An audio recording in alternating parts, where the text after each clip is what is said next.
MLA గారు స్పందించి road పునర్నిర్మాణ విషయంలో చొరవ తీసుకోవాలని మహిళా సంఘాలు వేడుకుంటున్నాయి. రోడ్డు నిర్మాణం సత్వరమే పూర్తి చేయాలని చేపట్టిన రీలే నిరాహార దీక్షలు నేటికి 6వ రోజుకు చేరుకున్నాయి. 6వ రోజు రీలే నిరాహార దీక్షలో మహిళా సంఘాలు పాల్గొన్నాయి.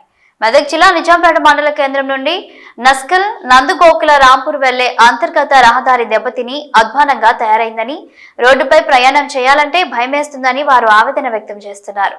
రోడ్డును తవ్వి కంకర పోసి 2 సంవత్సరాలు కావస్తున్నా సదరు కాంట్రాక్టర్ ఇప్పటికీ రోడ్డు నిర్మాణ పనులు పూర్తి చేయలేదని వారు ఆరోపించారు. పిల్లలకు స్కూల్కు వెళ్లాలన్న వృద్ధులు, మహిళలు, రోగులు హాస్పిటల్కు వెళ్లాలన్న తీవ్ర ఇబ్బందులు ఎదుర్కొంటున్నామని మహిళలు వాపోయారు. ఇకనైనా ఎమ్మెల్యే చొరవ తీసుకొని సదరు కాంట్రాక్టర్ చే రోడ్డు పనులు ప్రారంభించాలని కోరుతున్నారు.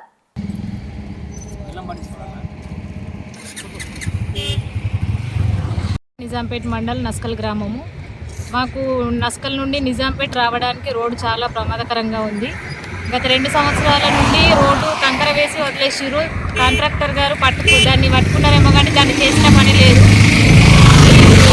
మెయిన్ రోడ్డుకి రావాలంటే గుంతలతోటి కంకర మీద ఆటోలు రావడానికి ఇబ్బంది ఉంది. మేము ఎటన్నా బయటకు వెళ్ళాలంటే కూడా ఆ రోడ్డు ద్వారా 2-3 గంటలు వెయిట్ చేస్తే కానీ మాకు ఈ రోడ్డు నిజాంపేట రావడానికి వీలు అయితే లేదు. ఒకవేళ వచ్చినా కూడా రోడ్డు మీద ఎట్లొస్తామో, ఇంటికి ఏరుతామా లేదా అనే భయంతో రావడం జరుగుతుంది. కాబట్టి కాంట్రాక్టర్ గారు ఎవరు ఈ రోడ్డుని పట్టుకున్నారో వాళ్ళు కొంచెం తొందరగా చేయిస్తే బాగుంటుంది.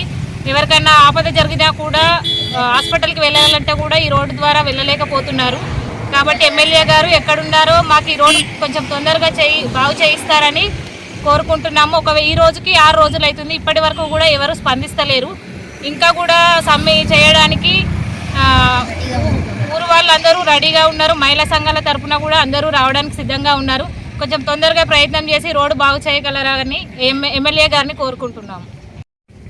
మాది నస్కల్, మెదక్ జిల్లా నిజాంపేట మండల్ నస్కల్ గ్రామము. గత 2 సంవత్సరాల నుంచి రోడ్డు చాలా కంకర లేచి బయటకు పోయిన మనుషులు ఇంటికి వచ్చేదాకా మాకు ఇబ్బందులుగా ఉంది.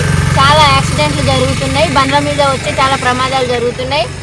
మాకు ఇబ్బందులు అవుతున్నాయి. మా పిల్లలు స్కూల్ పోవాలన్నా బస్సులు పోతలేవు సరిగ్గా. మా పెద్ద మనుషులు, ముసలి వాళ్ళని హాస్పిటల్ తీసుకుపోవాలన్నా బస్సులకి సౌకర్యం లేదు. రోడ్డు చాలా ఖరాబ్ అయింది. మాకు తొందరగా రోడ్డు కావాలి. పెద్ద మనుషులు ఎవరైతే ఉన్నారో వాళ్ళు రోడ్డు కాంట్రాక్ట్ వాళ్ళకి చెప్పి మాకు రోడ్డు మంచిగా చేయించాలని కోరుకుంటున్నాం సార్. ధన్యవాదాలు. మేము మహిళా సంఘాలలో అందరం వచ్చినాం సార్. మీరు ఎక్కడున్నారో పెద్ద మనుషులు అందరూ మా రోడ్డు మాకు కరెక్ట్ చేసిండ్రి. పొద్దున లేస్తే సాయంత్రం దాకా మా వాళ్ళు మాకు ఇంటికి ఎట్లొస్తారా అని రోడ్డును చూసి భయపడుతున్నాము. గత 2 సంవత్సరాల నుంచి రోడ్డు అసలే బాగలేదు. చాలా యాక్సిడెంట్లు అవుతున్నాయి. మాకు ఇబ్బందులు అవుతున్నాయి సార్. పిల్ల చెల్ల పెద్ద మనుషులు, ముసలి వాళ్ళను హాస్పిటల్ తీసుకుపోవాలన్నా మా వాళ్ళకి ఇబ్బందులు అవుతున్నాయి. ఖచ్చితంగా మమ్మల్ని స్పందించాలి సార్. మీరు ఎక్కడున్నారో అందరూ పెద్ద మనుషులు అందరూ కూడా